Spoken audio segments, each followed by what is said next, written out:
Bueno,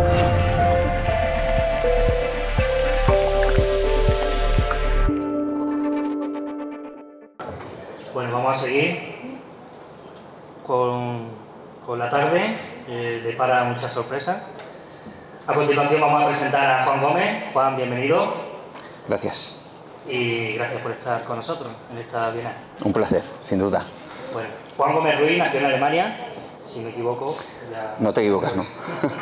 Se nota por mi pelo rubio y ojos azules. Como periodista y como apasionado investigador, sus pesquisas le han llevado desde el cono sur de África hasta el círculo polar ártico. Actualmente dirige y presenta el programa Nueva Dimensión, es director de la sección Que te gusta un misterio. Que te gusta un misterio del programa No Sonoras de Onda Cero. También. Forma parte del equipo del programa de Espacio en Blanco de Radio Nacional y colabora en el ámbito de la televisión en Cuarto Milenio, Televisión Española, Discovery Más. Asimismo, es redactor de diferentes artículos para las revistas especializadas como Artefero, Enigma. Como escritor fue galardonado con el premio Enigma, concedido por Prima Publicaciones de Editorial Planeta, al mejor libro de investigación periodística, por su obra Las cuevas y sus misterios. De eso mismo viene a hablarnos hoy, de las cuevas y sus misterios. Con todos ustedes, Juan Gómez. Que disfruten. Muchas gracias.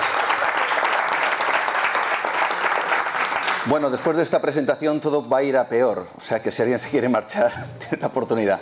Nada, es broma. Bueno, lo primero, por supuesto, agradeceros a todos los que estéis aquí, porque siempre lo digo, yo creo que no fallo en una conferencia en donde digo que cuando alguien decide venir a ver lo que va a contar alguien que no conoce y prestar parte de su tiempo en ello, pues desde luego para nosotros, para los que estamos en este lado, es absolutamente de agradecer. Y es una responsabilidad al mismo tiempo, así que mi responsabilidad consiste hoy en hablaros de cuevas, de misterios, al mismo tiempo que después de comer no os durmáis, ¿vale? Y entreteneros, por supuesto, porque de esto va, de divulgación, también de apasionamiento, de pasión sobre el mundo del misterio y, por supuesto, de que descubramos cosas que ni podríamos imaginar. Me preguntaban antes por qué lo de las cuevas, decían, igual porque vives en Cantabria, entonces como ahí están muchas cuevas y eso, pues igual te apasionaba esto de las cuevas, ¿no? Y en parte puede ser que sí, porque lo tenemos cerca, pero es que cuevas hay en todos los lados, ¿no? Aquí en Jaén tenéis la cueva de los tesoros, tenéis la cueva de los huesos, tenéis también ese hoyo de los marranos al lado del castillo, que tiene también una leyenda y una historia extraordinaria. Y por supuesto que cuevas hay en todos los sitios, pero ¿por qué entonces? Voy a hacer una reflexión que quiero compartir con todos vosotros. Mirad dónde estáis, ahora mismo. Un lugar cerrado, un lugar aislado del mundo exterior, del frío del exterior, un lugar que nos protege de las inclemencias y de las posibles amenazas que hay ahí fuera. Pensad ahora cuánto tiempo invertís a lo largo de toda vuestra vida en estar en un lugar encerrado. Vuestra casa, vuestro coche, vuestro trabajo, el bar, el restaurante, y pensad cuánto tiempo estáis metidos en un lugar aislados de lo que hay fuera. Veréis, cuando hablamos de cuevas, quizá podemos pensar vivir en una cueva en un lugar como este. Y nos puede sonar hasta primitivo, sin duda alguna. Puede que nos suene como algo lejano, ya no pertenece a nuestro mundo. Somos ya terriblemente tecnificados y ya esto ya no nos hace falta. Y yo digo que eso es mentira. ¿Por qué? Es cierto que antes buscábamos las cuevas en las montañas, pero ya no nos hace falta buscar las cuevas porque las construimos. Construimos las cuevas. Y buscábamos las cuevas en las montañas, pero ni siquiera nos hace falta encontrar esas montañas porque también construimos esas montañas. ¿Y sabéis lo que hacemos? Las llenamos de agujeros y nos metemos dentro. Y seguimos viviendo en una cueva. Y cuando os marchéis de aquí, os meteréis en vuestra cueva. La única diferencia entre la primera que habéis visto y lo que hay detrás de esas paredes es que simplemente la adornamos, la tecnificamos, pero sigue utilizándose para lo mismo, protegernos del mundo exterior. Y si estamos hoy aquí es porque no aguantamos el frío. No somos demasiado fuertes, no somos demasiado rápidos, si viene un león nos comería y necesitamos esto, pieles, trajes, para poder protegernos. Y si tenemos algo que nos rodee, mucho mejor que mejor. Gracias a una cueva hemos conseguido sobrevivir y gracias a las cuevas quizá han surgido cosas mucho más interesantes que espero que hoy vayamos a descubrir juntos. Porque las cuevas dicen que ha sido el hogar de los dioses y de los profetas. Fijaos bien, vamos a hacer un pequeño repaso, me gustaría que miráramos esta parte. En una cueva nació Zeus. Zeus nace en una cueva, pero no solo nace en una cueva, sino que además toda la cultura, todos los saberes, todos los conocimientos los adquiere también en una cueva. Curiosamente, Mitra nace también en una cueva. Otro profeta, otro dios, nace en una cueva. Como curiosamente, también aquí veis un lugar muy especial, es la cueva de Batu, que está en Indonesia, y es el lugar más sagrado del hinduismo. ¿Y sabéis por qué es el lugar más sagrado del hinduismo? Dicen algunos que Buda, antes de convertirse en Buda, nace en una cueva. Y este quizá pueda ser uno de esos lugares secretos. Más allá de esas escaleras, precisamente el lugar más sagrado del hinduismo está dentro de una cueva. Mahoma, curiosamente, adquiere sus conocimientos, ¿adivinad dónde? En una cueva. El tío le van persiguiendo por ahí, se esconde en una cueva, cuenta la leyenda que Alá coloca una tela de araña. En ese momento sus perseguidores ven la tela de araña a la entrada de la cueva y dicen, uy, aquí no está, porque si no hubiera roto la cueva, la tela de araña. Sin embargo, él entra en esa cueva, se llama la Jarjera, es un lugar real y es este lugar.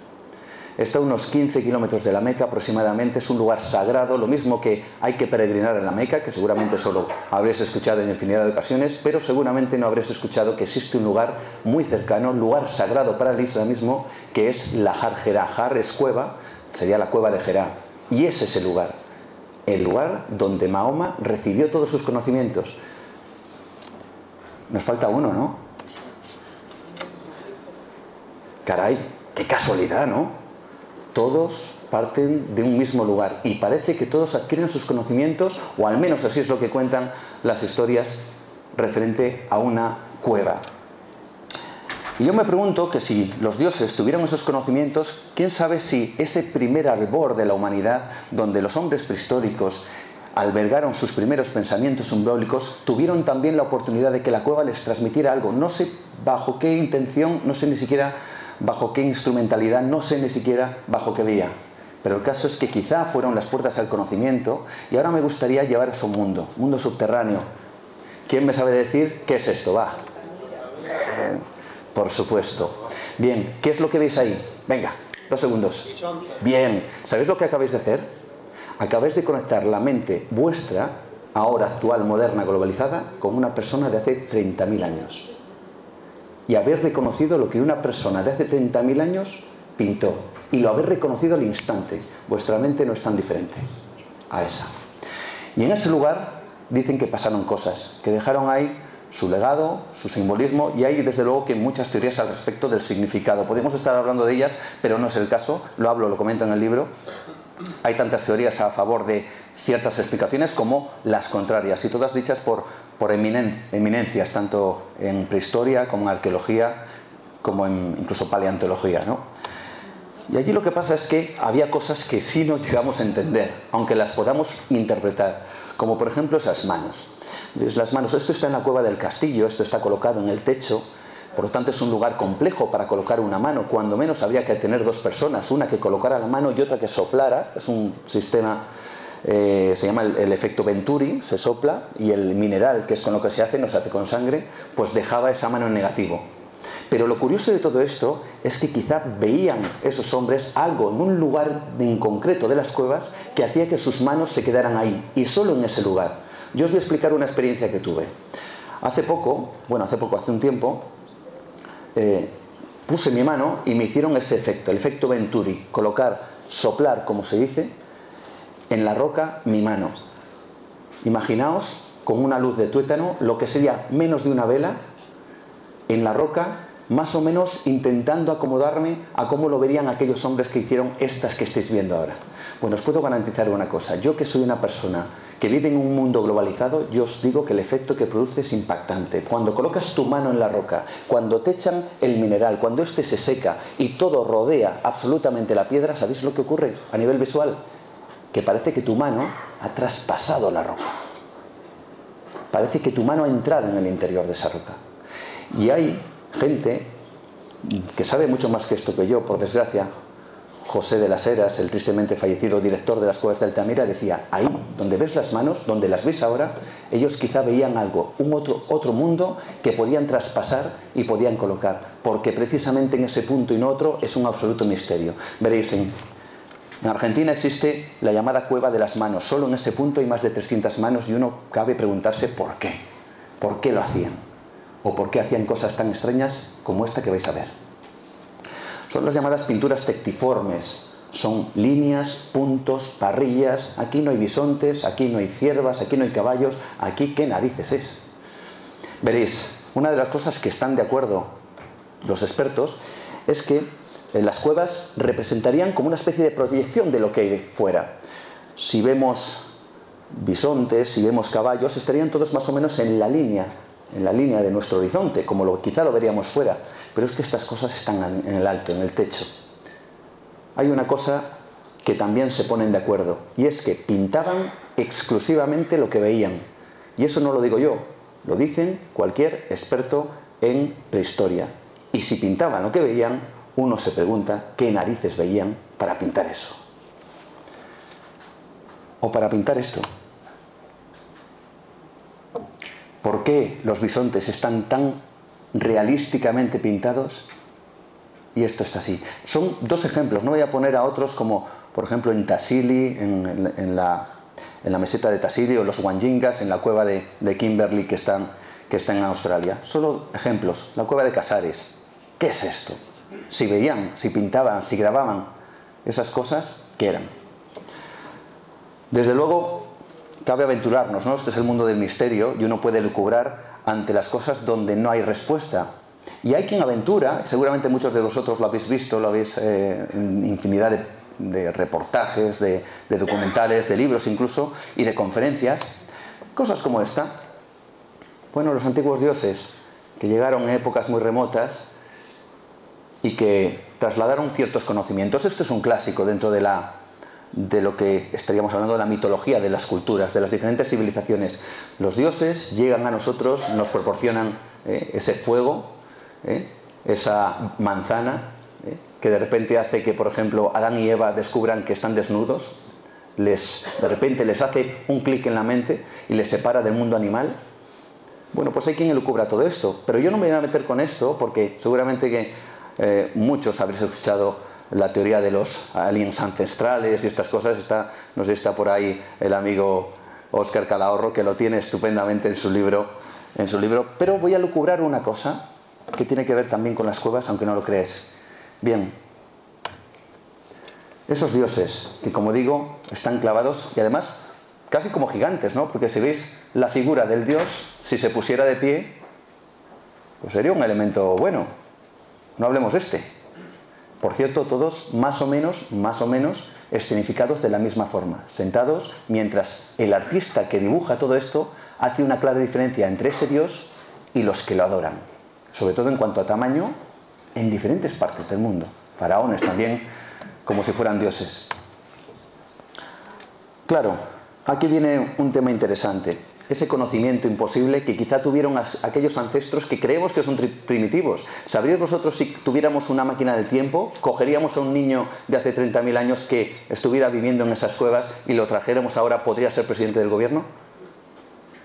Bueno, pues no hablo de Pedro Sánchez ni nada de eso, pero podría ser. La mente de esos hombres, de esas mujeres, de esos niños es exactamente igual que la nuestra. Y tenían ciertos conocimientos extraños que me gustaría mostraros. ¿Qué es esto? Altamira, ¿no? Bien. Yo os he dicho antes que la proyección que se hacía era que lo que estaba arriba representaba el cielo y que lo que estaba en la línea del horizonte podía representar pues todo lo que veían en la línea del horizonte. Pero vosotros sabéis que el techo de Altamira tiene bisontes. No sé si los bisontes volaban, a no ser que representaran otra cosa. Veréis. Llegó una chica, una mujer, ella es profesora de Bellas Artes en la Universidad Complutense de Madrid e hizo un trabajo extraordinario. Cogió los bisontes de Altamira y quería saber si tenían un significado más allá de lo que podríamos pensar como sería igual un ritual de caza, una especie de magia simpática en donde si yo dibujo un bisonte pues quizás resulta que tenga muchos bisontes para cazar. E hizo un experimento, colocó precisamente ese cielo lleno de bisontes y lo trasladó al cielo real de hace entre 20.000 y 30.000 años. Y lo que descubrió fue fascinante. Descubrió que varias de esas figuras encajaban perfectamente con puntos estelares, con lo que podríamos denominar ahora como constelaciones. Pero veréis, el techo de Altamira es más o menos plano, pero la bóveda celeste es redonda. Bueno, semiesférica. Uno mira para un lado, dirige su mirada hacia arriba y acaba en el otro lado. ¿Sabéis lo que hizo esta mujer?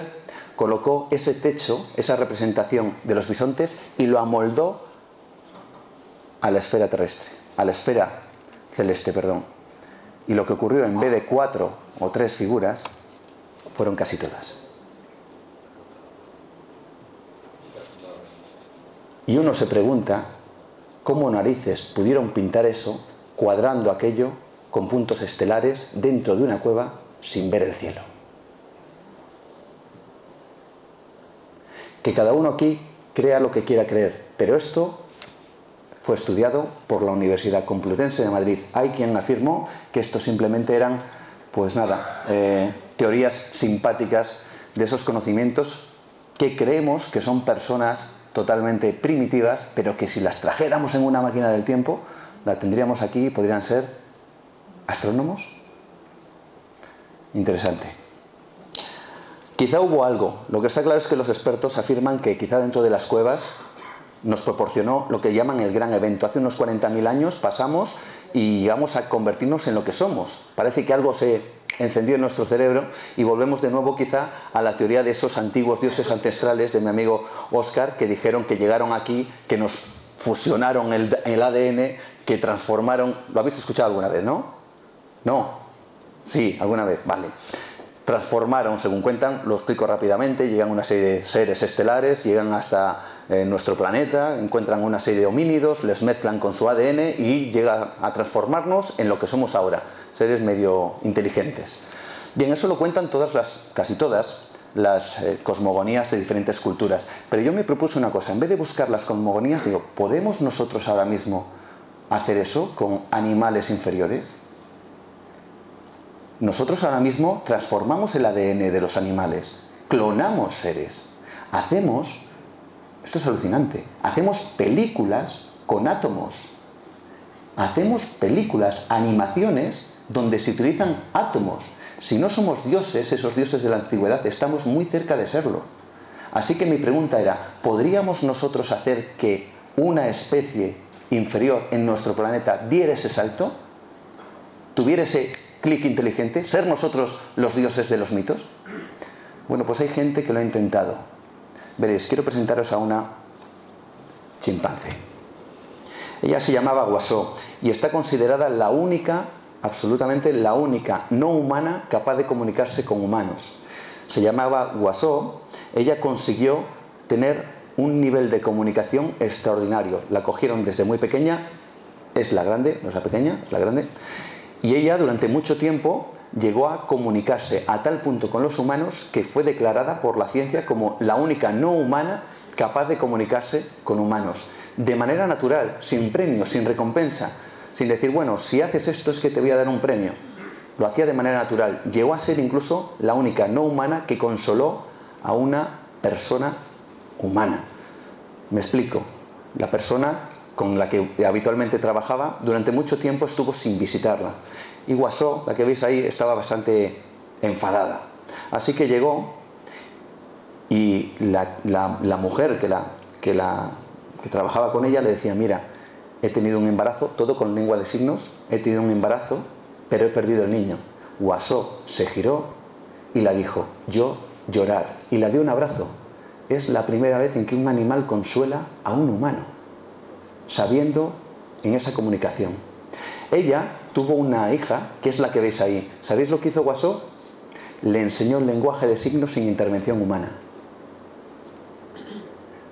Cuando metieron a Oso en una jaula con otros chimpancés, ella intentaba comunicarse con lenguaje de signos con los otros chimpancés. Claro, imaginaos el desastre, porque los otros lo único que hacían era gritar, correr y poco más. Y sin embargo ella intentaba comunicarse con lenguaje de signos y no entendía nada. Oso murió finalmente, después de mucho tiempo, y la hija de la mujer que la cuidaba habló de ella como su hermana y no como su mascota. Interesante. Veréis, y ahora vamos con el tema genético, ¿eh? Esto es más terrible. ¿Veis? A descubrir, estamos hablando de cuevas, ¿verdad? ¿Os aburrís? No. Bien. Gracias. Bien, a este personaje, pues igual le conoce mi amigo Hugo Semoloni, no lo sé. Se llama Alfredo Luis Herrera. Es un ilustre personaje mexicano y es un ilustre conocedor de la biología del siglo XIX, finales del siglo XIX. Pero este hombre quiso hacer algo, quiso hacer un experimento en el siglo XIX, mezclar un humano con un chimpancé. E hizo incluso una tesis, aquí lo vemos, el híbrido del hombre y el mono, por el profesor Alfonso Luis Herrera. Y ahí le tenemos, y no solo contento con esto, sino que además ideó una serie de dibujos en donde veremos claramente cómo en el siglo XIX ya habían esa mezcolanza de hombres y simios. Este hombre, Luis Alfonso, quiso hacer ese experimento. Tuvo incluso el beneplácito de ciertos zoológicos en Estados Unidos. Finalmente no lo llegó a hacer por la presión de la iglesia de la época, que evidentemente se opuso a este tipo de pruebas, a este tipo de prácticas. Dicen que jamás lo llegó a conseguir, pero ahí quedó esa intencionalidad de crear lo que él llamaba los enanitos negros. Él lo llamaba así porque decía que estos híbridos harían las tareas más terribles que el hombre no quisiera hacer. Entonces ya tendríamos como una especie de esclavos medio humanos, medio monos, que harían lo que les ordenáramos. Bien.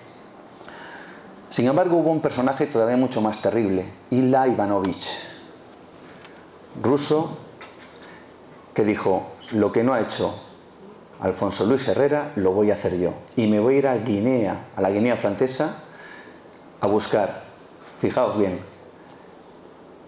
voluntarias humanas para que fueran inseminadas con esperma de chimpancé.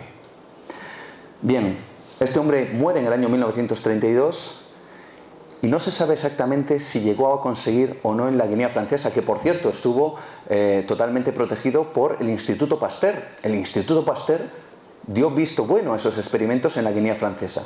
Bien, no sabemos si llegó a conseguirlo o no, dicen que no, pero el caso es que tiempo más tarde se descubre, a 600 kilómetros del lugar más o menos, lo que vais a ver ahora. Esta foto es real. Se llamaba Oliver. Le encuentran en África, 600 kilómetros de donde este hombre supuestamente quería hacer esos experimentos. Un rostro profundamente humano.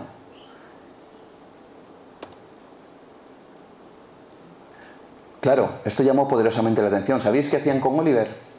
Le invitaban a fiestas, le vestían como un humano y se preguntaba a la prensa de la época si no iba a ser el eslabón perdido. ¿Le conocíais a Oliver? Pues ya sí. No sabemos exactamente. El caso es que en España, Diario ABC, martes 3 de enero 1969, no sé si lo lees, está abajo, pero lo voy a leer yo, si están aquí. ¿Lo leéis? Según el magistrado M. Cancelara, el PSOE, lo voy a leer aquí, aprueba una ley por la que se podría intentar la fecundación de chimpancés hembras con espermatozoides humanos. No es la Guinea francesa, no es el siglo XIX, es el año 1986 en España. ¿Queremos o no queremos ser dioses? Seguíamos hablando de cuevas, ¿no? Sí. ¿Os aburrís? No. Bien, bien. Bueno, porque las cuevas desde luego representan muchas cosas. Podrían representar, estamos yendo un recorrido por diferentes misterios. Pueden ser el cielo o el infierno, según lo que veamos. Vamos a hacer un recorrido, un repaso interesante. Esto, por ejemplo, fijaos bien, es una representación de una deidad antigua. Por ejemplo, en el País Vasco las llaman las maris, pero puede ser en cualquier otro lugar. Las maris, que dicen que eran seres sobrenaturales que iban de un punto a otro, de cueva en cueva, y además iban por ejemplo, con algo encendido, como si fueran bolas de fuego, bolas de luz. Se las representa de muchas maneras, como si el pelo fuera fuego. Es decir, casi que sería como la representación de esas luces populares, solo que encarnado en un personaje que, por cierto, insisto, se les llama como las maris, enfocadas de muchas formas. Además de las maris, vemos ahí diferentes maneras de dibujarlas. Las maris, se decía de ellas que iban de cueva en cueva y cambiaban la climatología dependiendo de en qué cueva estuvieran. Si estaban en una cueva, pues hacían que hubiera sequía en un lugar determinado, y si se movían a otra, pues hacían que la meteorología cambiara. Y ahora yo os digo eso y la terminéis vosotros la frase, por favor, grande en alto: que llueva, la Virgen de la Cueva. Esto, por ejemplo, es en los Dolomitas, la Virgen del Fuego, la Virgen del Fuego, ¿no? Esa representación. Bien, la Virgen de la Cueva. ¿Cuántas veces habéis visto en una oquedad que alguien va y pone una virgen? Y uno no se pregunta por qué. Covadonga, Asturias. Hay tantos lugares que incluso no entran más vírgenes. Esto es en Chichiriviche, en Venezuela. Bien, y uno se pregunta cómo es posible que algo que en teoría lo tendemos asociado a lo maligno o a lo infernal, como es el interior de la tierra, la cueva, de repente aparezcan vírgenes, que se supone que son divinas y vienen del cielo. ¿Cómo se come esto? Bien, era una señora más brillante que el sol. Es lo que decían los que vieron esta figura. Voy pasando muy rápido, ¿voy bien? Bien, esta figura es una representación real de lo que vieron tres pastores: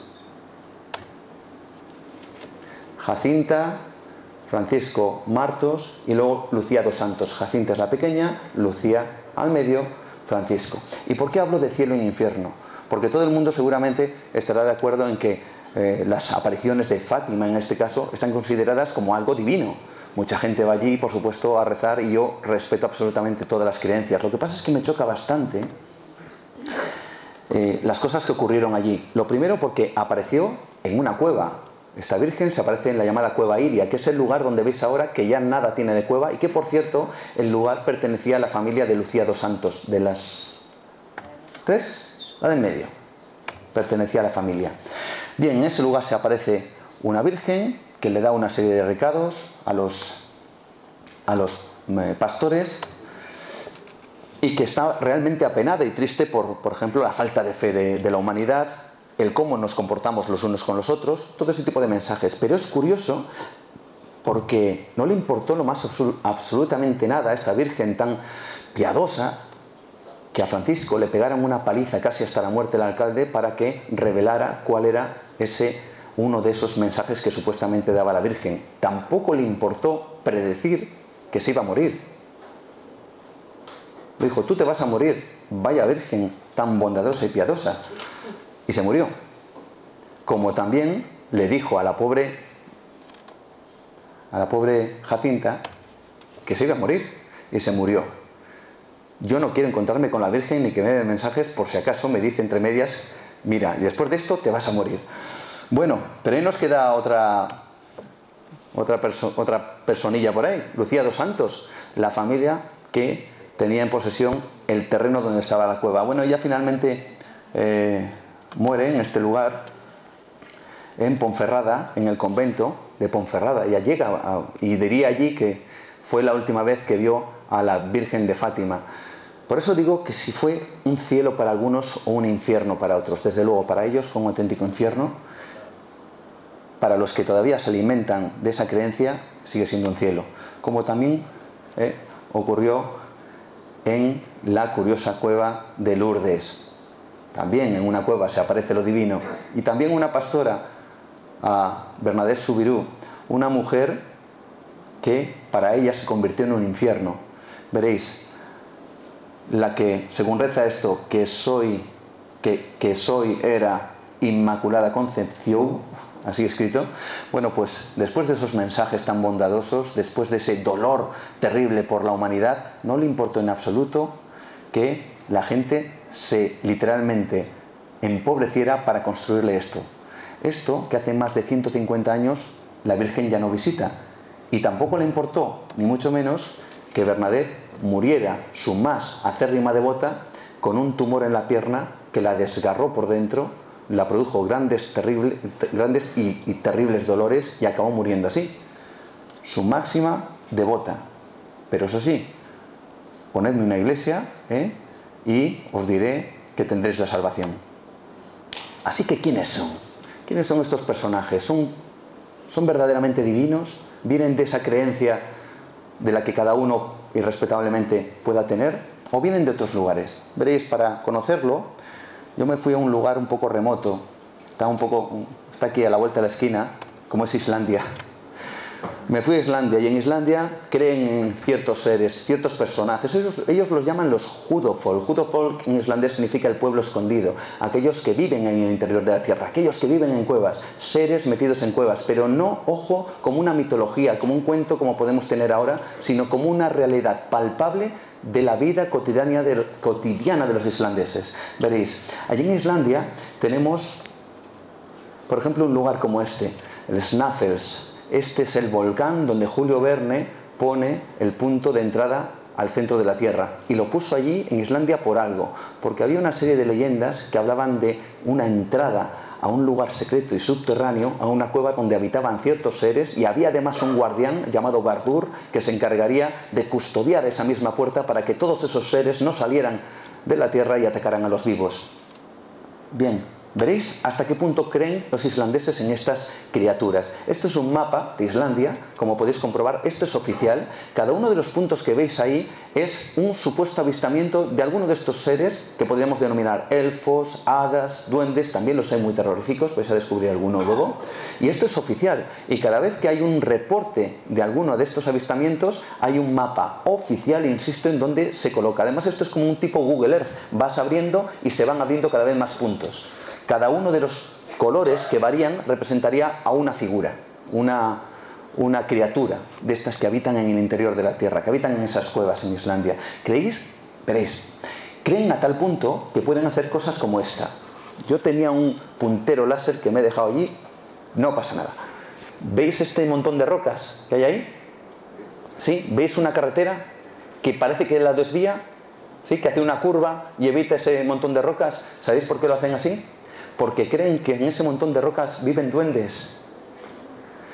Es un alfol, como ellos llaman, es un hogar de duendes. Veréis, cuando yo estuve en Reykjavik, he estado varias veces en Islandia, una de ellas, estaban construyendo en mitad de Reykjavik un parking subterráneo. Bueno, pues la siguiente vez que fui, el parking subterráneo, que ya lo tenían bastante bien avanzado, lo habían trasladado unos 200 metros. Y yo pregunté allí, bueno, ¿qué ha pasado aquí? ¿Las obras no estaban? ¿Qué ha ocurrido aquí? Y dice, no, es que hemos trasladado el parking porque vivían duendes. ¿Os imagináis aquí al ayuntamiento de Belmez haciendo aquí unas obras, con todo lo que supone, y luego lo trasladan y dicen en rueda de prensa a nivel oficial, no, es que viven duendes, vamos a trasladarlo todo? Bueno, pues eso ocurre, pero no solo eso, sino que se encadenan literalmente a las autovías porque creen que hay alfols, hay lugares donde viven duendes. Veréis, eso a mí me dio una lección que me gustaría compartir con vosotros. Y es que si creemos en la existencia o no, no lo sé si existen, ellos creen que sí, pero si creemos en esa existencia, al menos tendremos un mínimo respeto al entorno. Porque si creemos que no estamos solos, si creemos que en el entorno habitan otras criaturas, quizá aprendamos mejor a respetar esos lugares. Lugares en donde la gente es capaz de encadenarse para no mancillarlos. Ahora mismo a nosotros nos da igual. Nos hemos reído cuando hemos dicho que quitaron, ¿no? Y que dijeron que había duendes. Pero no es que en este mundo ya no lo hacemos, ¿verdad? Tiraríamos por la casa del medio como un elefante en una cacharrería y nos daría igual si las antiguas y viejas creencias nos hablan de elfos, de hadas, de seres invisibles que habitan lugares que luego dicen que pueden ser los causantes de problemas. ¿Sabéis cuántos accidentes hay en Islandia? Mortales, ¿eh? De tráfico, efectivamente. menos de 2 al año. Dicen algunos que es por proteger ciertas zonas y no ir como un elefante con una cacharrería pasando por donde nos da la gana. Pero hay seres terribles, como este personaje que veis aquí, Axel Björk. ¿Sabéis cuántos asesinos en serie tiene Islandia? 1. Del siglo XVI. Este personaje, Axel Björk, el que denominaron como un Draugr, porque ellos creen en estas criaturas, pero no solo creen en las benévolas, sino que también creen en las malignas. Y hay un demonio, hay una especie de vampiro. El Draugr significa en islandés el que camina de nuevo. Es decir, una persona muere, se le mete un demonio dentro y este, como si fuera una marioneta o el que maneja una marioneta, activaría ese cuerpo del fallecido para cometer todo tipo de tropelías. Y como creen en Islandia en estas cosas, pensaban y creían que este Axel Björk era un Draugr, un ser muerto que caminó de nuevo para acabar con la vida de los vivos. Y lo hizo, vaya si lo hizo. Se cargó unos cuantos desde su granja. Bien, veréis, nos fuimos a conocer lo que ellos ya denominaban la cueva del Draugr, donde vivía realmente allí. Fuimos a Islandia y nos dijeron una cosa: os va a pasar 2 cosas si vais a esa zona. Una, si os pasa cualquier cosa, en Islandia allí eso es un lugar absolutamente, no hay nada, no hay carreteras, las carreteras son volcánicas, si se te rompen los neumáticos te quedas sin comunicación. Fuimos a un lugar, nos dijeron, si vais a esa zona y os pasa lo que sea, vais a tener un día para tener que salir y pedir ayuda, y si no hay helicóptero va a haber casi un día para que lleguemos hasta vosotros y os rescatemos. Ahí hay una cueva, la llamada cueva del Draugr. Así que fuimos a la cueva, entramos en ella. Esta foto la hice yo allí, había símbolos extraños, yo no sé lo que es, pero veréis, hubo gente que se paralizó en esa cueva. Aquí hay personas que estuvieron conmigo, se paralizó absolutamente, no podían avanzar más, el miedo les atenazó, algo que no entendemos, pero sí puedo entender una cosa, que creían realmente en el Draugr, y yo os puedo garantizar que el Draugr existía en esa cueva, y existe en esa cueva. Le hice una fotografía y la foto del Draugr está en el libro.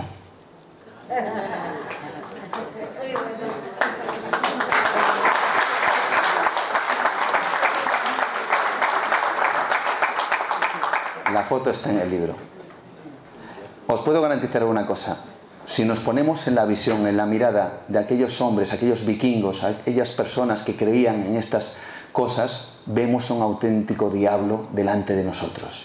Bien, tanta es la creencia, y con esto cierro lo del Draugr, que tienen un verdadero problema, porque este Axel Björk, que os acabo de nombrar, pues este hombre tuvo bastante prolífica descendencia. Además su descendencia fue bastante criminal. No llegaron al punto de él, pero sí incluso llegaron a ser bueno, pues ladrones, algún violador, en fin, que tuvieron un gran problema porque creían que si este hombre era un Draugr y su descendencia había sido criminal, podría caber la posibilidad de que los descendientes actuales de Axel Björk fueran susceptibles de ser, una vez muertos, capturados por el Draugr.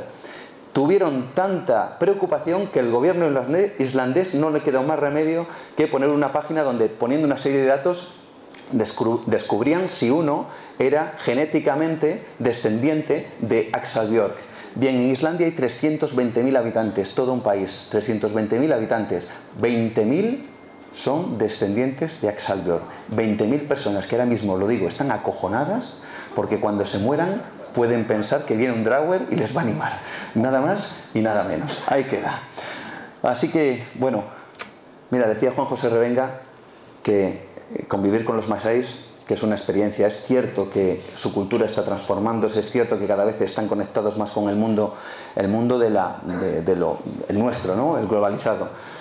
Pero mira, estando allí con un jefe masái que me acogió casi en ese momento, me llevó a sus mañatas. Las mañatas son esas chozas que él decía antes hechas de adobe o de estiércol, de barro y de paja. Y él me hablaba precisamente de esa unión del cielo y el infierno, ¿no? De esos dioses que viven dentro de lugares. Y él me hablaba del Olengai. el Olengay es el dios para los masái. Son animistas, pero también creen en un dios que vive en una montaña, que es un volcán, y ellos hablan de esa dicotomía del cielo y el infierno. Dicen, si el dios está de buenas, pues no pasa nada, pero si está de malas, pues ya sabes lo que pasa con el volcán, ¿no? Bueno, pues ahí queda dicho simplemente esa conexión, ¿no? ¿Qué tal voy de tiempo? Perfecto. Bien, estupendo. Bueno, vamos a hablar, seguimos con esos mitos de las cuevas y esos dioses y esos gigantes que me han llevado por diferentes lugares del mundo y también para investigar ciertas cosas, ¿no? Porque otra de las teorías que se baraja en el mundo del misterio son las cuevas y su habitabilidad por gigantes, ¿no? Fijaos bien, en Honduras este lugar se llama la Cueva del Gigante porque lo que dicen los mitos, las leyendas, es que allí habitaban gigantes antiguos, que además decían que competían en fuerza y en destreza con la megafauna que había en ese lugar. De hecho, esta Cueva del Gigante es el lugar arqueológico más importante de Honduras, tiene pruebas o hallazgos arqueológicos de más de 15.000 años, que es decir mucho para Honduras, y además se encontraron huesos enormes, de ahí lo de la Cueva del Gigante. Desde luego los mitos están ahí y hay muchas referencias incluso de conquistadores españoles que luego reflejaron en sus crónicas de Indias o en las crónicas de Florida cómo se encontraban, por ejemplo, con personajes que ellos los calificaban como más altos, incluso que los más altos de su propio ejército, que además describían como blancos, rubios o pelirrojos. Veréis, si esos personajes existieron, debieron de dejar su rastro. No sé si habéis visto en internet esas imágenes que se ven constantemente de tumbas donde de repente aparece un gigante por ahí, ¿no? Bien, pues eso que está obviamente, son engaños absolutos, eso ya, o esos hallazgos se producían en épocas muy antiguas y se documentaban. Así que yo decidí buscar esos gigantes bajo esa documentación. Veréis, la cantidad de reportes de periódicos son extensos, pero no muchos llegan hasta nuestros días para poder intentar verificar parte de ellos, a excepción quizá de este que tenéis aquí, del San Antonio Express. En el año 1946 reportan en Texas que se encuentra una calavera gigante que sería la que veis a vuestra derecha, ¿vale? La última, claramente la más gigante, la más grande. Y yo me pregunté que quizá desde el año 1946 quizá hubiera algo más que una simple nota en un periódico y que hubiera algún tipo de referencia. Tendría, en caso de existir, de estar en algún sitio. Y según las investigaciones que realicé, me informaron que quizá de estar llegaría a formar parte de la colección que tiene el depósito de arqueología de la Universidad de Nevada. Bien, pues allí fui a preguntar a la Universidad de Nevada y me pusieron en contacto con una mujer que se llama Caroline Spock, muy maja ella. Le dije, oye, soy un periodista, quiero saber si ha habido gigantes allí, de España. Un día, 2 días, 3 días, al cuarto día contesta. Y dice, he estado investigando lo que me has comentado y efectivamente tenemos documentación de esa calavera que estuvo en el depósito pero que desapareció. Posteriormente me llega otro mensaje, no era de Caroline Spock, era de otra persona que también trabaja en esa misma universidad y de repente me empezó a decir todo lo contrario. Aquello había desaparecido y yo no sé si esto es la prueba, vamos a decir, más fehaciente de la existencia de esos, quizá, yo no diría gigantes como lo podemos pensar, mitológicos, pero sí personajes de gran talla que llegaron, quién sabe si a algún sitio remoto y que desconocemos y que los mitos y las leyendas luego han dado por sentado su existencia. Me gustaría quedarme con esta mujer que tiene que ver con los gigantes. Oscar, esta mujer se llama Sarah Winnemucca, es una princesa Paiute. Hablabas de los Paiutes, hablas de los Paiute, princesa Paiute. Ella no consiguió hacer un sueño realidad, que era explicar al hombre blanco que ellos reían, al igual que reía el hombre blanco, de las mismas cosas, que lloraban con las mismas cosas, que sentían con las mismas cosas. Al hombre blanco no le importó nada de eso y acabó con su vida y acabó con la vida de su gente. Pero ellos dejaron constancia, y ella en concreto en un libro, sus mitos, sus leyendas. Y ella curiosamente hablaba de los Sitekaj, los que en la traducción de la lengua paiute serían los comedores de Tule. Ellos les llamaban los gigantes blancos de pelo rojo y decía que en tiempos muy remotos ya sus antepasados habían luchado contra estos Sitekaj, les habían metido en una cueva, habían conseguido vencerles, habían prendido fuego a la cueva y habían acabado con su vida. Bien, curiosamente, principios del siglo XX se descubre una cueva en Nevada, la cueva de Lovelock, que quizás sea más conocida, en donde hay gran cantidad de material de lo que ellos denominan una cultura Lovelock. ¿Por qué le llaman así? Porque no existe en otro lugar nada más que en esa cueva. Descubrieron grandes elementos, grandes herramientas que no sabían quién podía blandir aquello. Veréis, esa cueva de Lovelock, entraron unos investigadores, hicieron esta fotografía, que cada uno se crea lo que se quiera creer, evidentemente, esto puede ser toda una pareidolia, pero conecta perfectamente con ese mito de los gigantes, precisamente en esa cueva Lovelock. Hay quien ve aquí una mano enorme plantada en la roca. Mitos, realidades, cosas que se mezclan, confusiones, pareidolias, no lo sabemos, pero están ahí. Y todas estas cosas están en una cueva, misterios que estamos, yo creo que descubriendo desde el primer albor de la humanidad, fijaos hasta ahora, pero es que hay más. Podemos comprobar como por ejemplo en México, tenemos estos grabados donde había peleas con gigantes, terribles peleas con gigantes. ¿Pueden estar los mitos equivocados? Puede ser que en diferentes lugares del mundo el mito se haya transmitido por alguna vía que desconocemos y se haya quedado anclado en las culturas y en la cultura de cada uno de los pueblos y de los hombres que los componen. Pues no lo sabemos. Puede ser que hubiera una realidad. Ahí queda la pregunta, ¿no? Veréis, ¿sigo? Sí. Vale. Vamos a temas más tétricos, porque en las cuevas no solo aparecen divinidades o surgen criaturas, sino que también desaparecen humanos. Veréis, vamos a historia pura y dura. Año 1941, invierno del año 1941, en un lugar llamado Leningrado, lo que ahora es San Petersburgo. Leningrado, para que lo entendamos, la traducción sería así como la ciudad de Lenin, igual que Stalingrado es la ciudad de Stalin. Claro, llega Hitler, año 1941, y claro, una ciudad que se llama Leningrado, pues hay que borrarla del mapa. Era un golpe encima de la mesa de la guerra y un golpe directamente a las fuerzas rusas. Así que llega a Leningrado e intenta acabar directamente con la ciudad, pero no lo consigue. ¿Por qué? Porque 3 millones de personas están recluidas en la ciudad y plantan cara al ejército nazi. Así que Hitler decide hacer una cosa: si no les matamos por las malas, les vamos a matar poco a poco. Hacen un cerco y nada entraba y salía. No había alimentos, no había energía, no había ningún tipo de comida, y los 3 millones de personas en esos casi 2 años que tuvieron, casi 2 inviernos, empezaron a morir.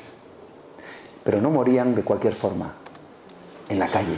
Esto que vais a ver, absolutamente todos son imágenes de esa época y de ese invierno, que yo os puedo garantizar que no hay ninguna sola película ni serie de terror que compare a lo que pasó realmente en Leningrado en ese invierno.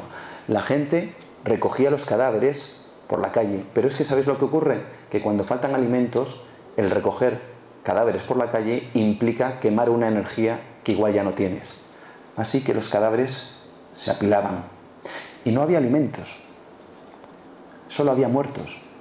Y cuando no hay alimentos y solo tienes muertos, vas por la calle a recoger la carne de los muertos. Esta imagen es real. Pero cuando no hay muertos, ¿a quién te comes? A los vivos. Año 1941, en Leningrado había verdaderas hordas de personas que iban calle por calle a la caza humana para matarles y comérselos. Y esto ha sido historia real. Pero hubo unos pocos que consiguieron salir por lo que denominaban el pasadizo de la vida, un pequeño lago que cuando se congelaba, de vez en cuando conseguían huir. ¿Y dónde huían? Pues a unas cuevas, a las cuevas de Sablinskaya, a las cuevas de Sablinsk, que están a unos 40 kilómetros de Leningrado, el actual Petersburgo. Veréis, en el año 1971 las autoridades abren esas cuevas y ¿sabéis lo que se encuentran? Gente que vivía sin saber que había terminado la guerra. 2 generaciones de personas que habían vivido dentro de ese lugar. Y ellos hablaban cosas espantosas, tenían nombres, se mezclaban y se unían en grupos como los caníbales o como los kamikazes y la adornaban. Vaya que se adornaba en la cueva. .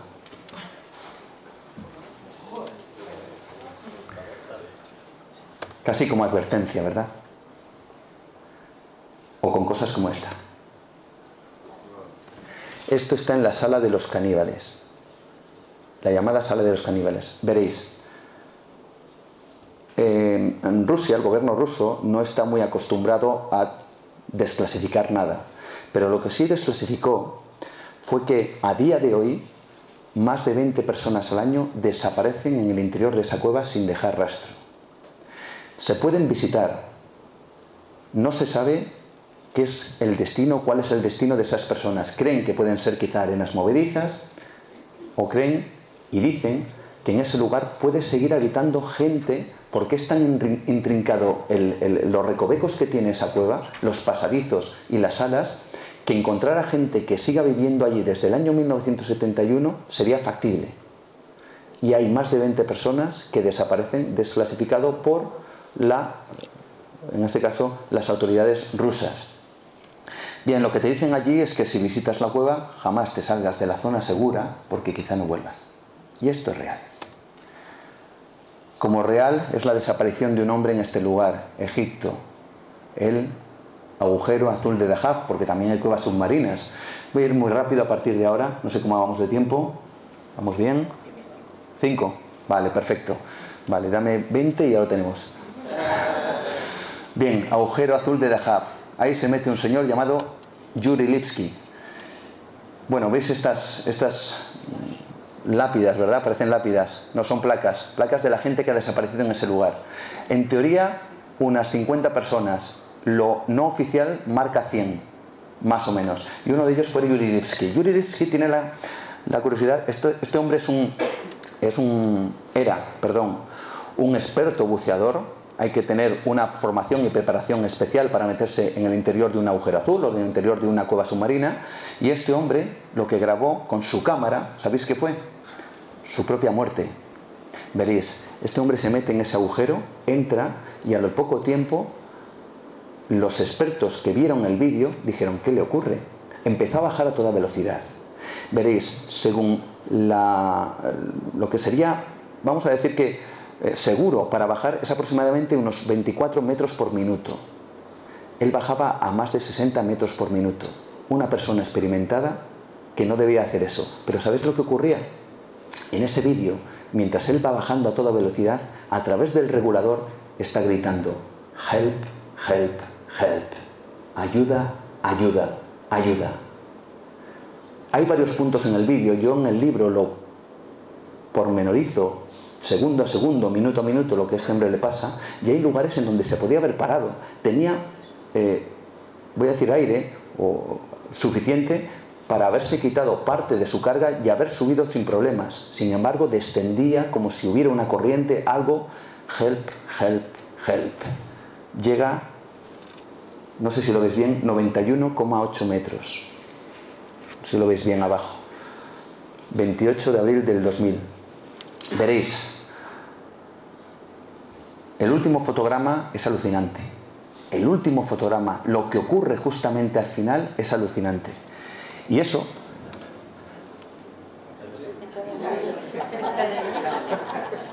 está en el libro. Está en el libro, veréis. Fijaos, estas son las cosas que uno se encuentra cuando bucea. Estas cosas tan directas. Voy a leer simplemente lo de abajo. Por aquí lo leo mejor. No hay nada en esta cueva por lo que morir. No vayas más allá de este punto. Bien, podríamos estar hablando, por supuesto, de la desaparición de Kenneth Beach. Esto es una historia totalmente alucinante también. Dejadme porque es lo último, ¿vale? Bien, es una historia alucinante. Kenneth Beach es de estas cosas que aparecen en Internet, en este mundo globalizado, y uno ya no sabes qué es verdad, qué es mentira, qué cosas te cuelan. Así que uno, como periodista, lo que hace es investigar. Y este hombre, Kenneth Beach, desaparece en el desierto de Nevada, que es lo que tiene justamente detrás. No es un desierto de arena, sino es un desierto de roca y arbusto. Y es extensísimo. Y en ese lugar, además, hay gran cantidad de cuevas. Y él cuelga un vídeo en Internet que se vuelve viral y en donde dice que ha descubierto una extraña cueva, una cueva que él denomina la cueva M porque su entrada tiene una forma de M. Y dice que algo le ocurre ahí, que nota una vibración, una fuerza que le sacude todo el cuerpo, que él tiene un profundo miedo, que no se atreve a entrar, dice él en el vídeo, porque solo está con un cuchillo, pero que la próxima vez va a entrar con un arma. y que va a volver para descubrir cuál era esa fuerza poderosa que emanaba de esa cueva y que le hizo temblar prácticamente todo el cuerpo. Lo pone en internet, este es uno de las imágenes que hay, y todo esto parecía realmente como una cosa de internet, pues bueno, un invento, ¿no? Pero indagando llegué a conectar o comunicar con el servicio de búsqueda y rescate de Red Rock, que son los encargados de que alguien, cuando se pierde en el desierto de Nevada, son ellos los que mandan a las diferentes patrullas para investigar y para intentar localizarles. Me puse en contacto con esta unidad de búsqueda y rescate y ellos me confirmaron que efectivamente Kenneth Beach había desaparecido, y había desaparecido buscando una estrella Cueva M. Me lo dijeron las autoridades que se encargan a buscar eso. Insisto, las autoridades de búsqueda y rescate Red Rock se llaman, si alguien quiere buscarlo. Pero es que me puse en contacto con la novia de Kenneth Beach, que ella misma me informó además que estaba realmente triste, apenadísima y que no sabía qué había ocurrido. Bien, cuando hablo con las autoridades, ellos me dicen que llegan y en un punto en donde se encontró una mina, que era una mina que bajaba directamente en vertical, dicen que encuentran el teléfono de Kenneth Beach y su mochila. Así que esperaban que dentro de la mina, que era una bajada vertical de varios metros, estuviera al menos el cuerpo. Bueno, metieron una cámara y ahí no encontraron absolutamente nada. A día de hoy, Kenneth Beach es una de estas personas que desaparecen en busca de una cueva extrañísima que él mismo describe y que, por cierto, él regresó. Él dijo que iba a volver y volvió, pero jamás regresó. Eso sí, hubo un mensaje. Toda la gente le animaba en ese vídeo. Le ponían, tienes que volver, vamos, cógete un arma y a ver, nos tienes que contar cuál es esa experiencia, qué era esa energía extraña que notaste. Y todos le animaban menos un mensaje. Había un único mensaje que le advertía. Y ese mensaje, ¿sabéis dónde está? Eso es. Bien, podéis aplaudir si queréis.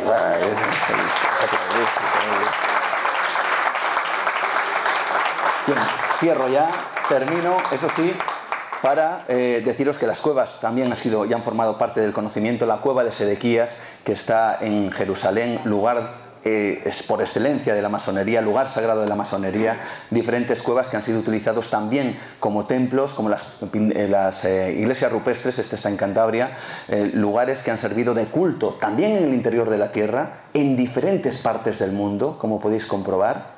Diferentes partes del mundo, las cuevas han formado parte de nuestro ADN. Y dicen, y os voy a enseñar esta última cueva, ¿sabéis dónde está? ¿La Luna? Sí, 384.400 kilómetros de aquí. Un paseo. Bien, lo que dice la NASA es que el LRO, el Lunar Recognized Orbiter, que es un satélite que va dando vueltas por la Luna, hizo esta fotografía, descubrió esta y otras muchas cuevas que hay. Bien, y lo que lucubraba era que el hombre podría habitar, por ejemplo, la Luna si se refugiaba, como antiguamente ese hombre primitivo, en una cueva para así evitar las inclemencias, la radiación y todo aquello que fuera pernicioso para el ser humano, y que a partir de ese momento la cueva fuera nuestro hábitat en las estrellas. Así que fijaos qué increíble, porque las cuevas y estos misterios han sido quizá las testigos de nuestro despertar aquí en la Tierra, y quién sabe si en un futuro sean las testigos de nuestro despertar en las estrellas. Muchas gracias, ahora sí.